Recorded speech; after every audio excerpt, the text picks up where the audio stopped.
नमस्कार दोस्तों, स्वागत है आपका हमारे YouTube चैनल पहाड़ी जी के वॉइस में। दोस्तों, आज हम शुरू करने जा रहे हैं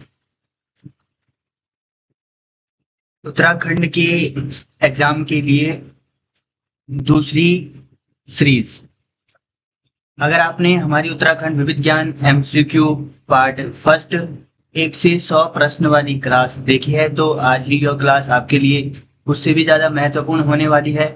और अगर आपने नहीं देखी है तो एक बार प्लीज़ वो क्लास देख लें, जिससे कि आपको ये पूरा ढंग से समझ में आ पाएगा। आज हम लेकर आए हैं प्रश्न संख्या 101 से 200 तक के, जिसमें से महत्वपूर्ण प्रश्न शामिल किए गए हैं जो UK triple SC, UK PSC, patwari, lekhpal, police, one विभाग, समूह और आने वाली सभी उत्तराखंड भर्ती परीक्षा के लिए बेहद उपयोगी है। दोस्तों, मेरा आपसे एक छोटा सा अनुरोध है, वीडियो को बीच में छोड़कर बिल्कुल भी मत जाइए, क्योंकि कई बार परीक्षा में वही प्रश्न पूछ लिए जाते हैं जिनमें हम हल्के में छोड़ देते हैं। इस क्लास में हर प्रश्न का सही उत्तर मिलेगा, उत्तर के साथ छोटा और आसान विवरण भी मिलेगा। परीक्षा में याद रखने की ट्रिक भी बताई जाएगी, महत्वपूर्ण तथ्यों को बार बार दोहराया जाएगा ताकि वे लंबे समय तक याद रहे। अगर अभी तक आपने चैनल को सब्सक्राइब नहीं किया है तो अभी कर लीजिए और बेल आइकन भी दबा दीजिए ताकि उत्तराखंड की हर नई क्लास सबसे पहले आपको मिल सके। अगर यह वीडियो आपको पसंद आए तो इस अपने दोस्तों के साथ जरूर शेयर करें, क्योंकि ज्ञान बांटने से बढ़ता है। तो चलिए बिना समय गवाए शुरू करते हैं आज की महत्वपूर्ण क्लास, उत्तराखंड विविध ज्ञान एमसीक्यू प्रश्न 101 से लेकर 200 तक। ठीक है, सबसे पहला प्रश्न है आपका, उत्तराखंड का सबसे कम लिंग अनुपात वाला जनपद कौन सा है? तो उत्तराखंड का सबसे कम लिंग अनुपात वाला जनपद है आपका हरिद्वार। ठीक है, इसका सही आंसर है हरिद्वार। हरिद्वार उत्तराखंड का सबसे कम लिंग अनुपात वाला जनपद है।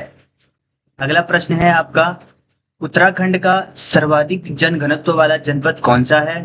तो उत्तराखंड का सर्वाधिक जनघनत्व, जिस जनपद में सर्वाधिक जनघनत्व है वो है आपका हरिद्वार। और सबसे कम लिंग अनुपात वाला कौन सा है? वो भी है आपका हरिद्वार। अगला प्रश्न है आपका, उत्तराखंड का सबसे कम जनघनत्व वाला जनपद। अगर सर्वाधिक वाली बात आती है तो सर्वाधिक में आपका हरिद्वार हो जाएगा, लेकिन सबसे कम जनघनत्व वाला जनपद है आपका उत्तरकाशी। ठीक है, अगला प्रश्न है आपका, उत्तराखंड का सर्वाधिक साक्षरता प्रतिशत वाला जिला। तो उत्तराखंड का सर्वाधिक साक्षरता प्रतिशत वाला जिला है आपका देहरादून।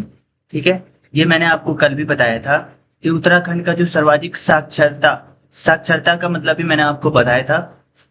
अगर आपने वो वीडियो नहीं देखी तो पहले वो वीडियो देख लेना, जिससे कि आपकी समझ में पूरा आ जाएगा। उत्तराखंड का सबसे अधिक साक्षरता वाला प्रतिशत वाला जिला है आपका क्या? देहरादून।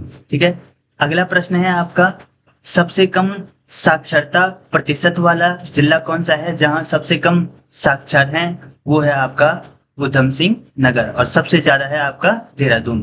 ठीक है, जहां सबसे ज्यादा साक्षरता वाले लोग हैं। ठीक है, अगला है आपका, उत्तराखंड का सर्वाधिक पुरुष साक्षरता वाला, जहां उत्तराखंड में सबसे साक्षर पुरुष हैं तो वह जिला है आपका रुद्रप्रयाग। ठीक है, रुद्रप्रयाग में सबसे ज्यादा पुरुष साक्षरता है।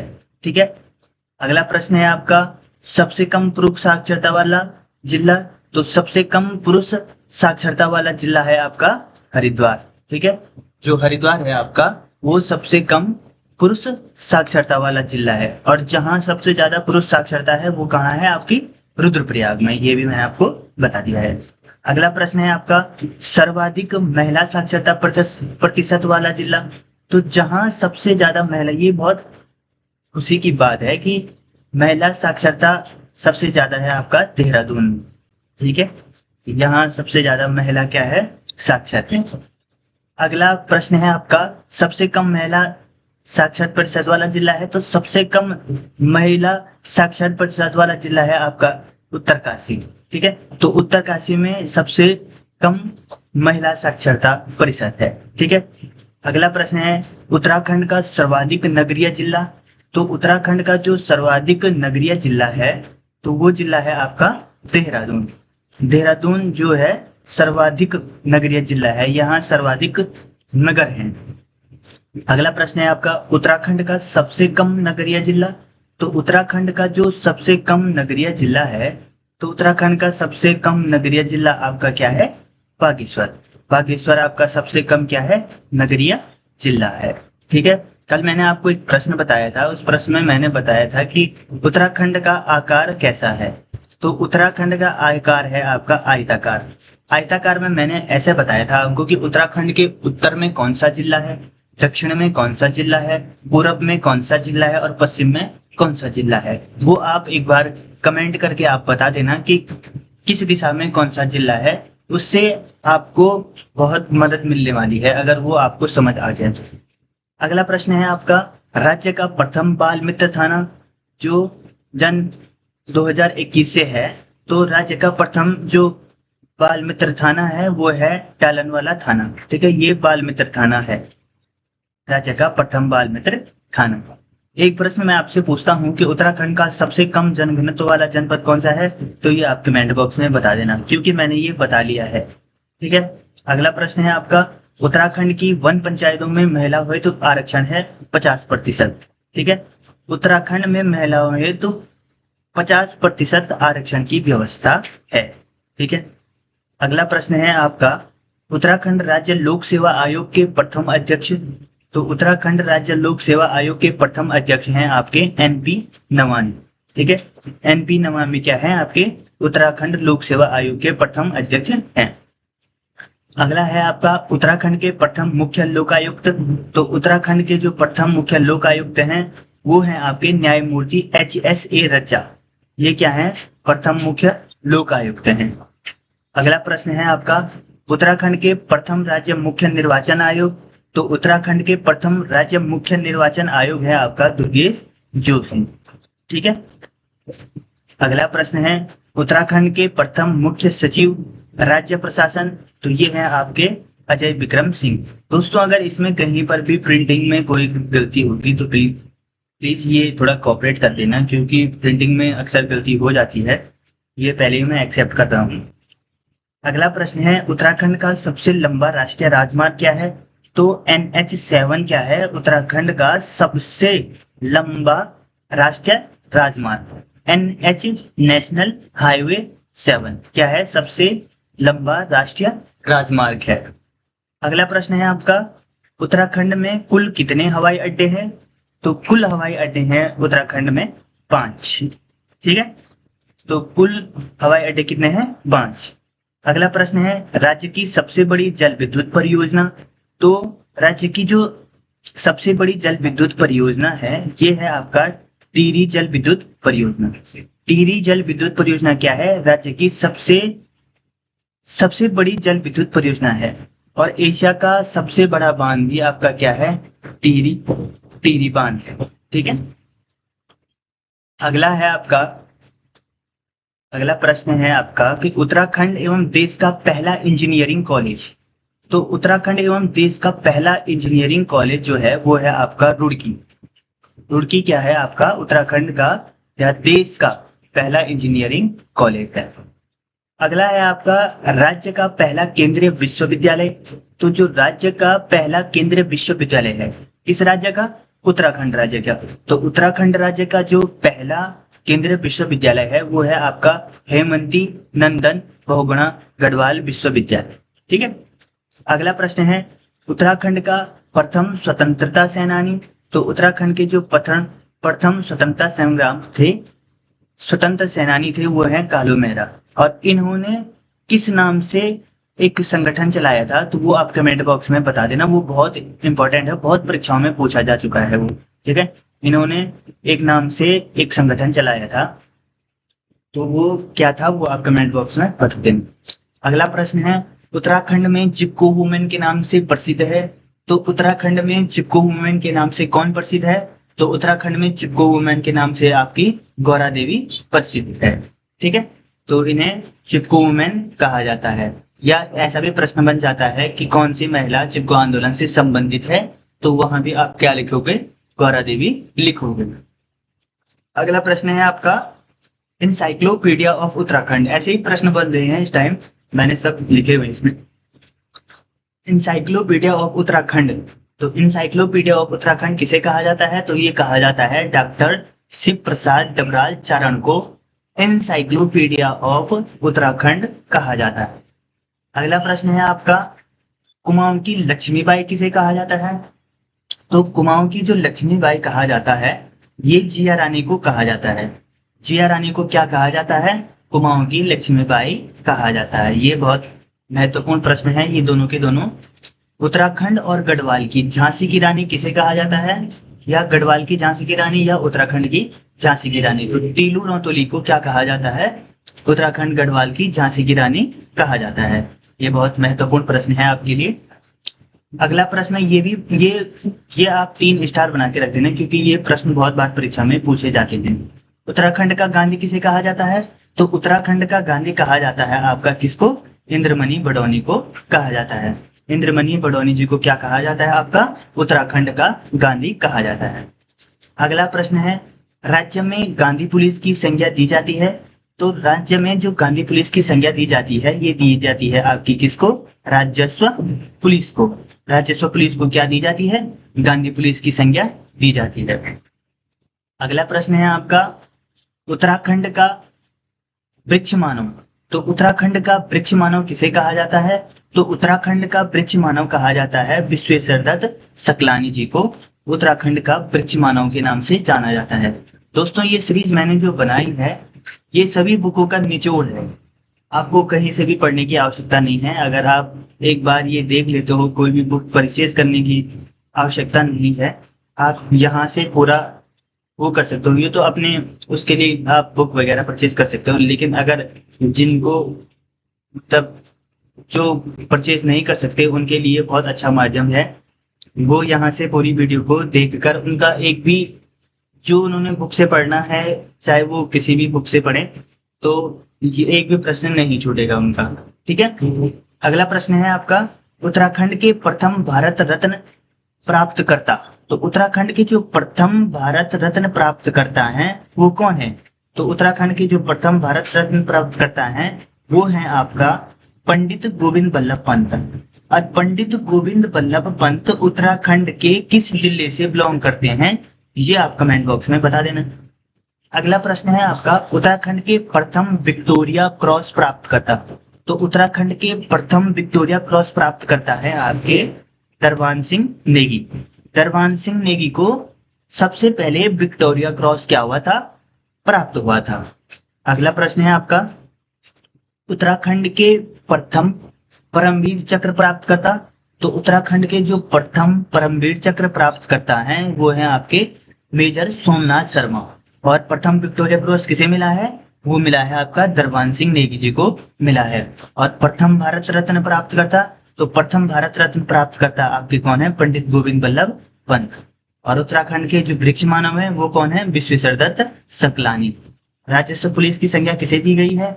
वो राजस्व पुलिस की गांधी पुलिस की संज्ञा दी गई है राजस्व पुलिस को। ठीक है। और उत्तराखंड की जो झांसी की रानी वो तीलू रौतेली को कहा जाता है। कुमाऊं की लक्ष्मीबाई आपका जिया रानी को कहा जाता है। और इंसाइक्लोपीडिया ऑफ उत्तराखंड तो डॉक्टर शिव प्रसाद डबराल चारण को कहा जाता है। उत्तराखंड में चिपको वुमेन के नाम से कौन प्रसिद्ध है? तो ये गौरा देवी जी प्रसिद्ध हैं।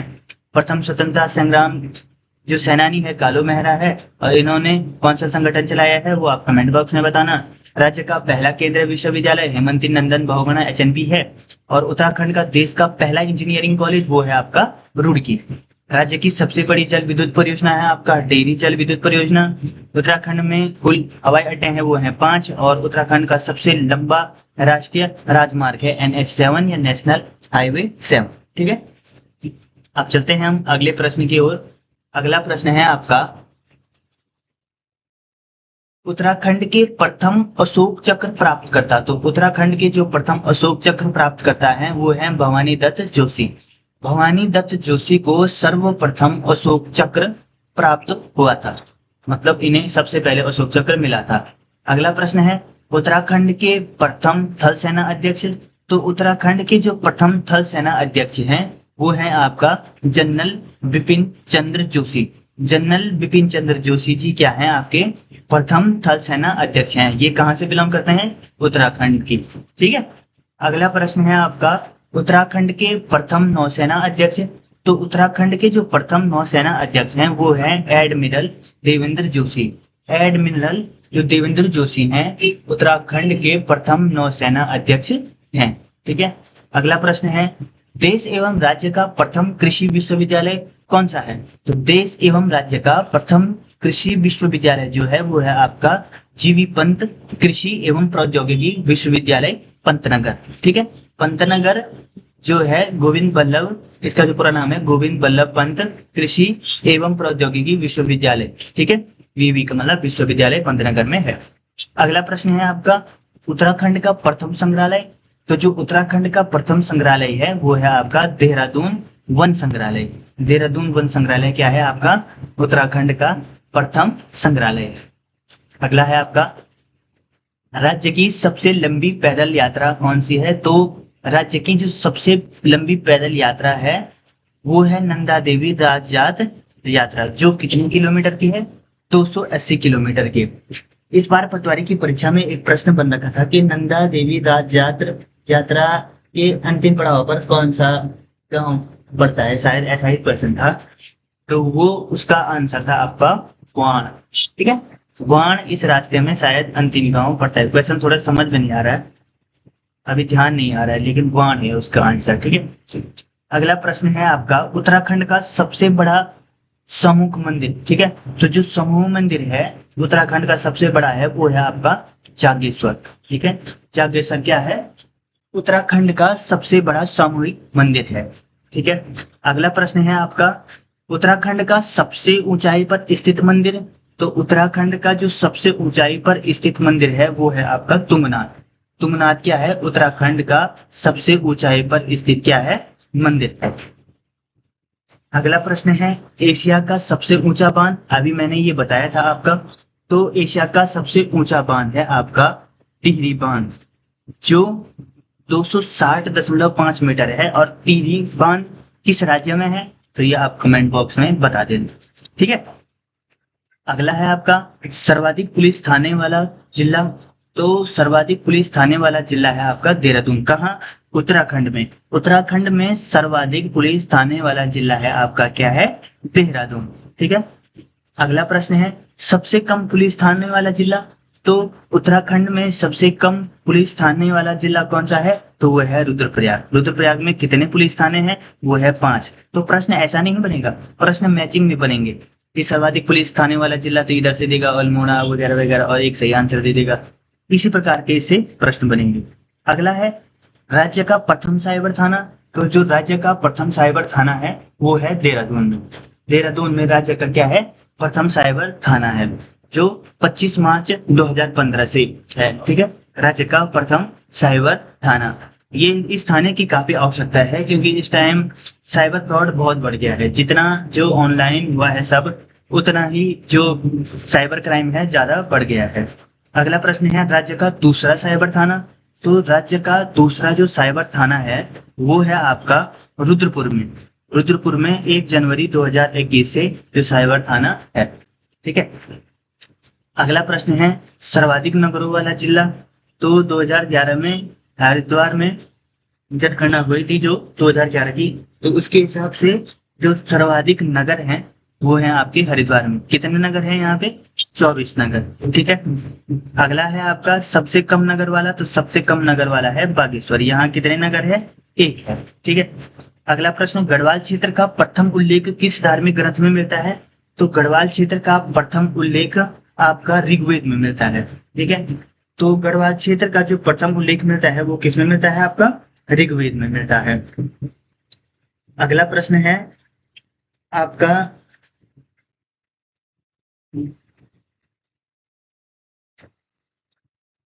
अगला प्रश्न है आपका कि केदारनाथ को प्राचीन ग्रंथों में क्या कहा जाता है? तो केदारनाथ को प्राचीन ग्रंथों में कहा जाता है आपका भृंग त्रिंग कहा जाता है।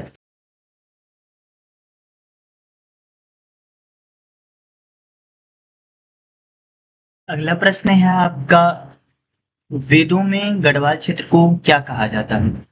तो वैसे ही मैंने अभी बताया कि केदारनाथ को प्राचीन ग्रंथों में क्या कहा जाता है?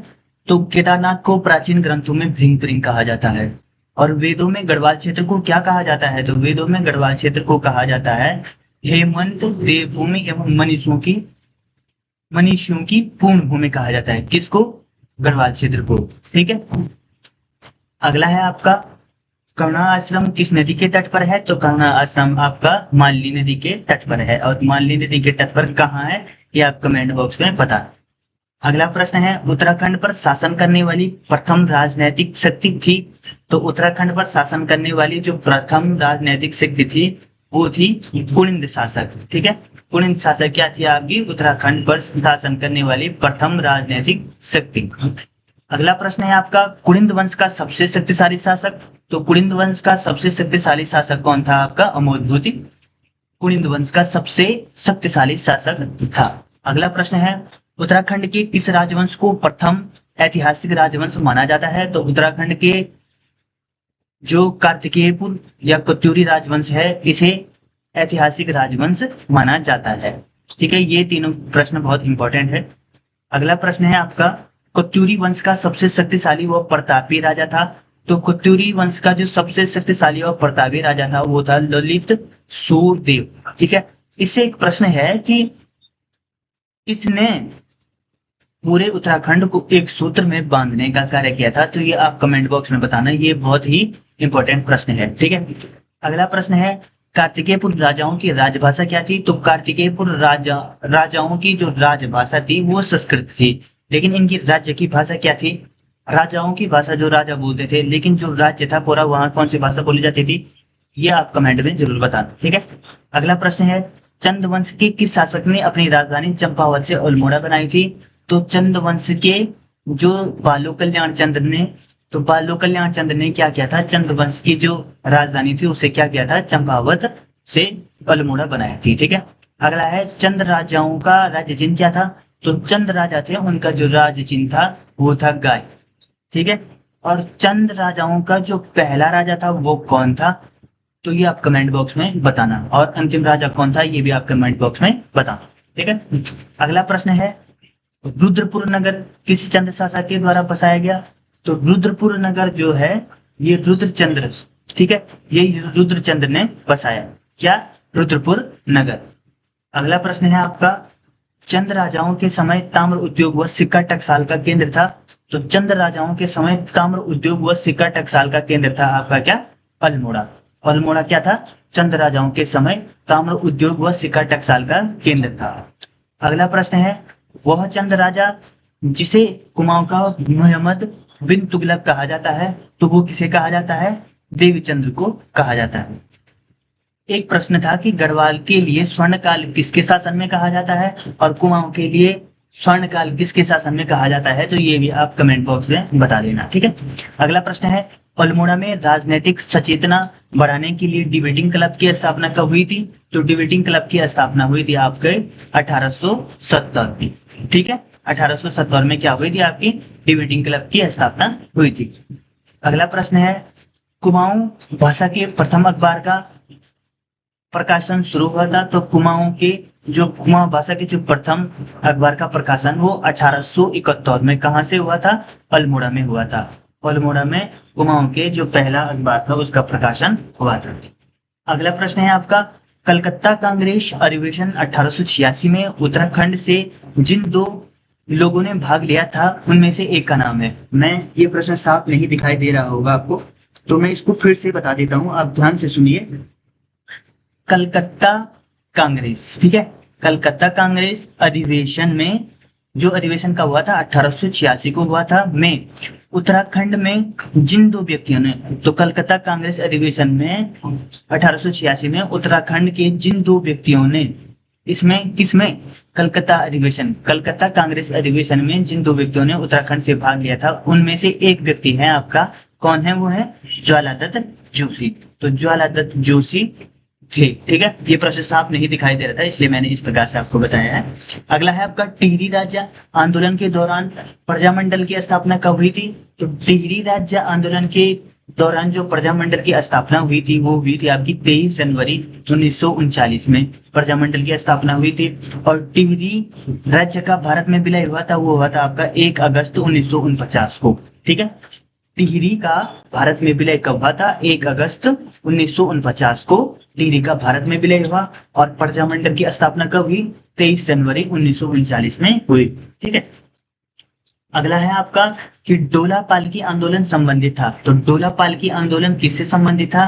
तो ये शिल्पकारों से संबंधित था। ठीक है, तो शिल्पकारों से संबंधित था क्या? डोला पालकी आंदोलन। अगला प्रश्न है कनकटा बैल आंदोलन था।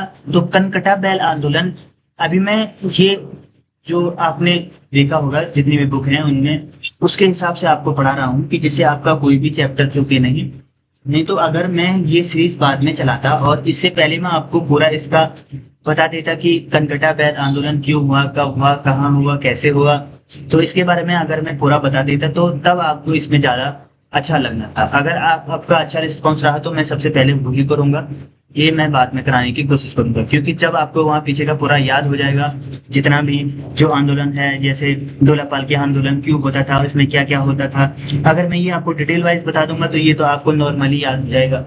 इसलिए अगर आपका अच्छा रिस्पॉन्स रहा तभी मैं शुरू कराऊंगा, नहीं तो मैं ऐसे ही सीरियल वाइज इसको शुरू कराऊंगा। ठीक है। कनकटा बैल आंदोलन किससे था? भ्रष्टाचार के खिलाफ। अगला प्रश्न है कोटा खर्रा आंदोलन। तो कोटा खर्रा आंदोलन था ये भूमिहीनों के भूमि विहीनों को भूमि वितरण करना, ये क्या था? कोटा खर्रा आपका आंदोलन था। अगला प्रश्न है आपका खीराकोट आंदोलन का संबंध है। तो खीराकोट आंदोलन का संबंध है आपका खड़िया खनन से। खीराकोट आंदोलन का संबंध किससे? आपका खड़िया खनन से। और कनकटा बैल आंदोलन भ्रष्टाचार के खिलाफ। डोला पालकी आंदोलन किससे संबंधित है? कमेंट बॉक्स में बता देना।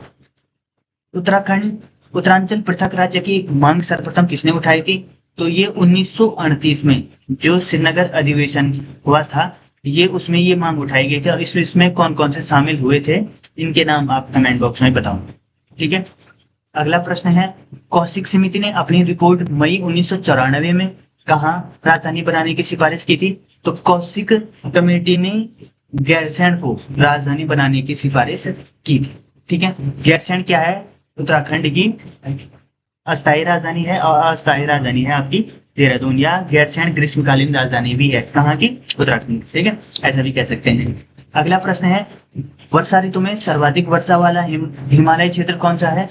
तो वर्षा में जो सबसे ज्यादा वर्षा होती है, ये होती है आपकी बाह्य या शिवालिक हिमालय क्षेत्र में। बाह्य या शिवालिक हिमालय क्षेत्र में क्या होती है? वर्षा ऋतु में सर्वाधिक वर्षा होती है। अगला प्रश्न है आपका कि राज्य में औसत वार्षिक वर्षा। तो राज्य में जो औसत वार्षिक वर्षा होती है, ये होती है आपकी 150 सेंटीमीटर से और 200 सेंटीमीटर तक राज्य में औसत वार्षिक वर्षा होती है।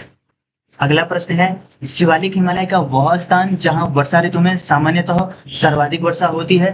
तो शिवालिक का वह स्थान जहां वर्षा ऋतु में सामान्य से सर्वाधिक वर्षा होती है, तो ये है आपका नरेंद्र नगर, जो कहाँ पड़ता है? आपका टिहरी में। ठीक है, नरेंद्र नगर में जो सबसे ज्यादा वर्षा होती है। वर्षा ऋतु में सबसे कम वर्षा कहाँ होती है? तो ये होती है आपका वृद्ध हिमालय के ऊपरी भागों में, और सबसे ज्यादा जो होती है वो बाह्य या शिवालिक क्षेत्र में होती है। ठीक है। अगला प्रश्न है आपका राज्य में सर्वाधिक शीतकालीन वर्षा होती है। तो शीतकाल में अर्थात सर्दियों में सबसे ज्यादा जो वर्षा होती है, ये कहाँ होती है? ये होती है आपकी पौड़ी जनपद में, टिहरी जनपद में, अल्मोड़ा जनपद में और देहरादून में। शीतकाल में क्या होती है? सर्वाधिक वर्षा होती है। सर्वाधिक शीतकाल वर्षा जो होती है वो कहाँ होती है? इन 4 जनपदों में होती है। अगला प्रश्न है सबसे कम तापमान वाला क्षेत्र है। तो सबसे कम जो तापमान वाला क्षेत्र है, ये है वृद्ध हिमालय व ऊपरी क्षेत्र। ठीक है, वृद्ध हिमालय का जो ऊपरी क्षेत्र है, यहाँ सबसे कम तापमान क्षेत्र होता है। ठीक है, यहाँ ये 3 क्वेश्चन बहुत ही इंपॉर्टेंट है। एक तो ये वाला है कि सर्वाधिक वर्षा वाला, एक सबसे कम वर्षा वाला, और एक ये तापमान वाला। ये तीनों के तीनों आप याद कर लेना, यही इस प्रकार से प्रश्न बने हैं। ठीक है। अगला प्रश्न है राज्य में न्यूनतम तापमान। तो जो राज्य में न्यूनतम तापमान है वो है मुक्तेश्वर में। अब मुक्तेश्वर कहाँ है, ये भी आप कमेंट बॉक्स में बताओगे। तो मुक्तेश्वर में कितना है? -1.22 डिग्री सेल्सियस। 2020 में ये गणना हुई थी। तो राज्य में जो न्यूनतम तापमान था वो कहाँ है? मुक्तेश्वर में। ठीक है। और मुक्तेश्वर के लिए एक, मुक्तेश्वर जहाँ है उसके लिए एक अलग नाम होता है, तो वो क्या है ये भी आप कमेंट बॉक्स में बता। उत्तराखंड का सबसे ठंडा महीना। उत्तराखंड का जो सबसे ठंडा महीना है वो है जनवरी। जनवरी में उत्तराखंड में क्या होती है? सबसे ज्यादा ठंड होती है। अगला है आपका राज्य में सर्वाधिक जल प्रवाह वाली नदी है। तो राज्य में जो सर्वाधिक जल प्रवाह वाली नदी है वो है आपकी अलकनंदा नदी। अलकनंदा नदी क्या है? राज्य में सर्वाधिक जल प्रवाह वाली नदी है। और सर्वाधिक पथ प्रवाह अर्थात जो सबसे लंबी वाली नदी है तो ये है आपकी काली नदी। ठीक है, अब मैं इन दोनों में आपको डिफाइन कर देता हूं ढंग से कि सर्वाधिक जल प्रवाह अर्थात जिस नदी का प्रभाव सबसे अधिक है, प्रभाव मतलब चल रही है, जैसे चलना है, ठीक है, तो जितनी तेज चल रही है वो उसका प्रभाव हो गया। ठीक है, तो सर्वाधिक जल प्रभाव नदी होती है वो होते है आपका क्या? अलकनंदा। अगला है आपका सर्वाधिक प्रभाव पथ, मतलब जिसका जो सबसे लंबी होती है, जहां तक दूर तक जाती है, बहुत लंबी, तो ये है आपकी कौन सी? काली नदी। ठीक है, और काली नदी किस जनपद से आती है और अलकनंदा नदी किस जनपद से आती है, ये भी आप कमेंट बॉक्स में बताना। अगला प्रश्न है आपका राज्य के सबसे पूर्वी भाग में प्रवाहित होने वाली नदी।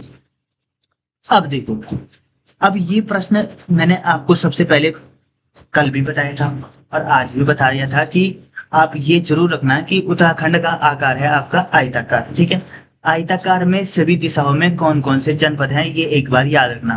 अगर आपको ये याद होता तो आप आसानी से इसका आंसर दे पाते। ठीक है, तो ये क्या है कि राज्य में सबसे पूर्वी भाग में, तो पूर्वी भाग में क्या है? पूर्वी भाग में आपका पिथौरागढ़। तो पिथौरागढ़ हो गया आपका काली नदी। पूर्वी भाग में प्रवाहित होने वाली नदी काली नदी है, लेकिन किस जनपद से आती है? तो ये भी आप इसमें आसानी से बता सकते हैं। अगला प्रश्न है राज्य में किस नदी घाटी का क्षेत्रफल सर्वाधिक है? तो राज्य में जो काली नदी है, जो शारदा है, उसका नदी घाटी में क्षेत्रफल सर्वाधिक है। ठीक है, अगला है आपका, अगले प्रश्न की ओर चलते हैं।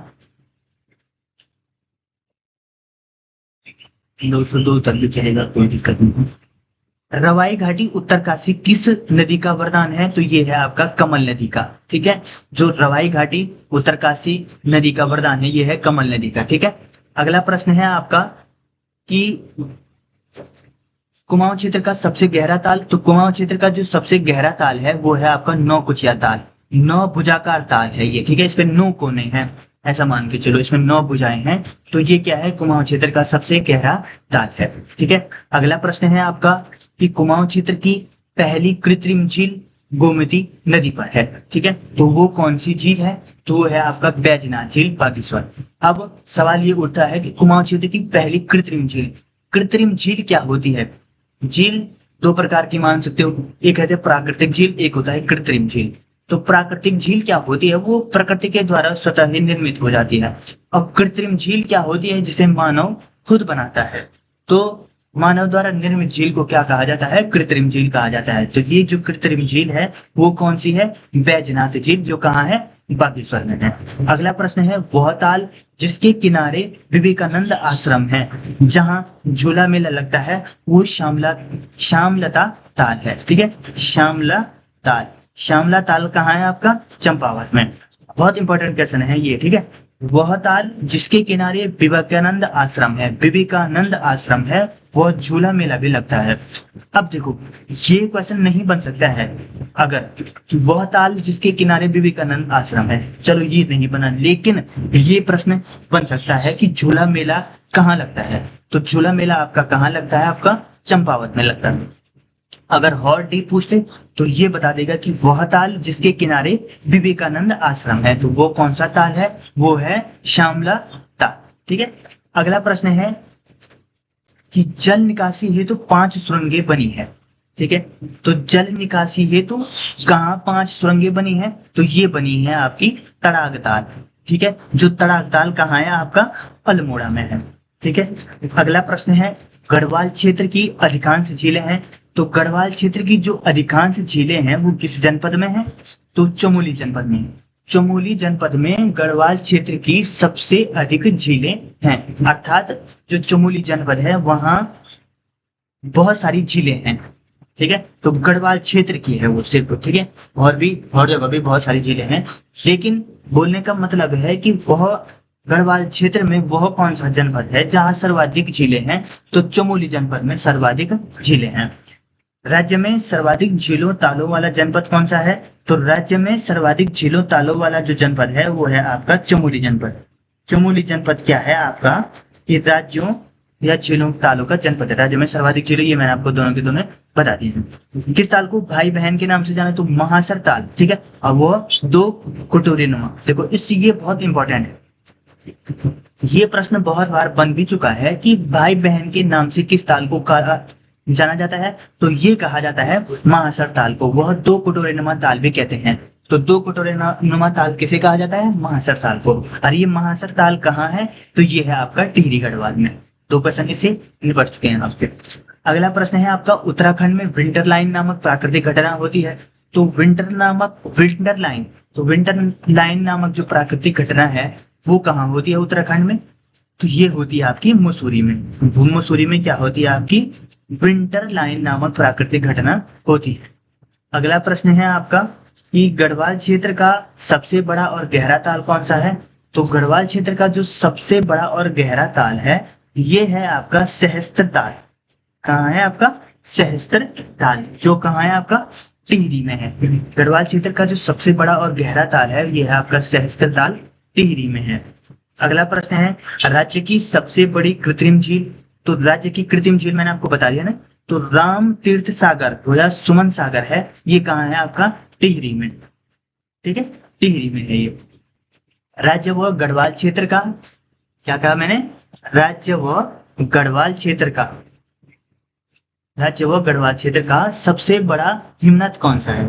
तो राज्य व गढ़वाल क्षेत्र का जो सबसे बड़ा हिमनद है आपका, तो वो क्या है, ठीक है, तो वो है आपका गंगोत्री या गोमुख हिमनद।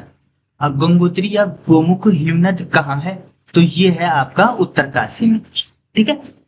अगला प्रश्न आ जाएगा आपका, राज्य का दूसरा सबसे बड़ा हिमनद।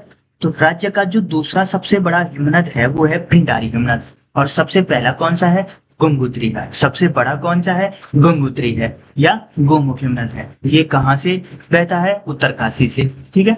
अगला प्रश्न है, कुमाऊं क्षेत्र का सबसे बड़ा हिमनद। तो कुमाऊं क्षेत्र का जो सबसे बड़ा हिमनद है ये है आपका मिलम हिमनद मुनस्यारी पिथौरागढ़ से है, ठीक है। तो कुमाऊं क्षेत्र का ये सबसे बड़ा हिमनद है। और गढ़वाल क्षेत्र का सबसे बड़ा गंगोत्री या गोमुख, ठीक है। क्षेत्रफल में सबसे बड़ा बुग्याल, तो बेदनी बुग्याल कहाँ है आपका, चमोली में। बुग्याल किसे कहा जाता है, घास के मैदान, ठीक है। अब इसका मैं आपको बहुत डिटेल वाइज ढंग से समझा दूंगा। आप कोई भी क्वेश्चन आपका बुग्याल या इस चैप्टर से, या जब मैं वो आपको चैप्टर में से, अगर आपने इसमें कम से कम अगर 1000 कमेंट आ गए कि आप सीधे क्लास शुरू कराओ, ठीक है, और इन एमसीक्यू बाद में कराना, तो मैं आपको इस हिसाब से पूरी क्लास पढ़ाऊंगा कि आपका एक भी प्रश्न नहीं छूटेगा, ठीक है। तब जाके मैं आपको पूरी क्लास कराऊंगा, ठीक है।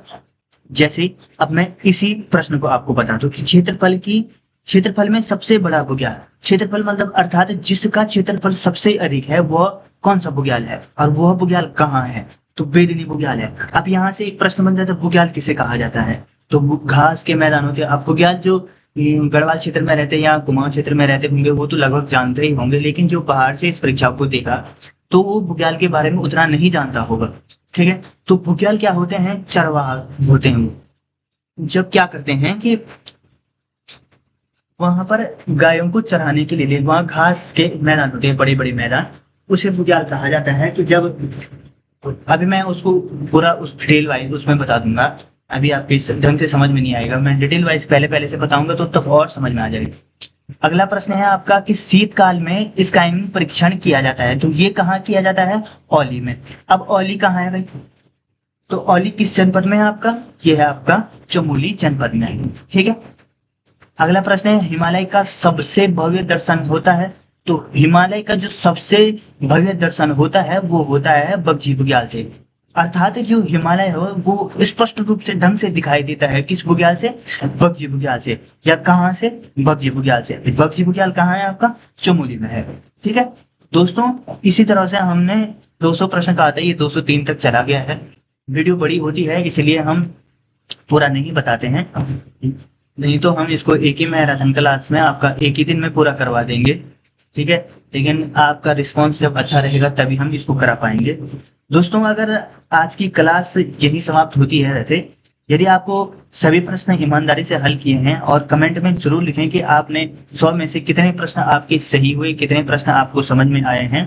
अगर किसी भी प्रश्न में कोई भी शंका हो तो बेझिझक कमेंट करें, मैं उसका उत्तर देने की पूरी कोशिश करूंगा।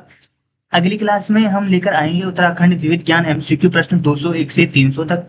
इसलिए चैनल को सब्सक्राइब करके जुड़े रहें, तभी तक आपको ये जानकारी जल्दी मिल पाएगी। अगर आपको ये वीडियो अच्छी लगी तो वीडियो को लाइक शेयर सब्सक्राइब जरूर करें। धन्यवाद।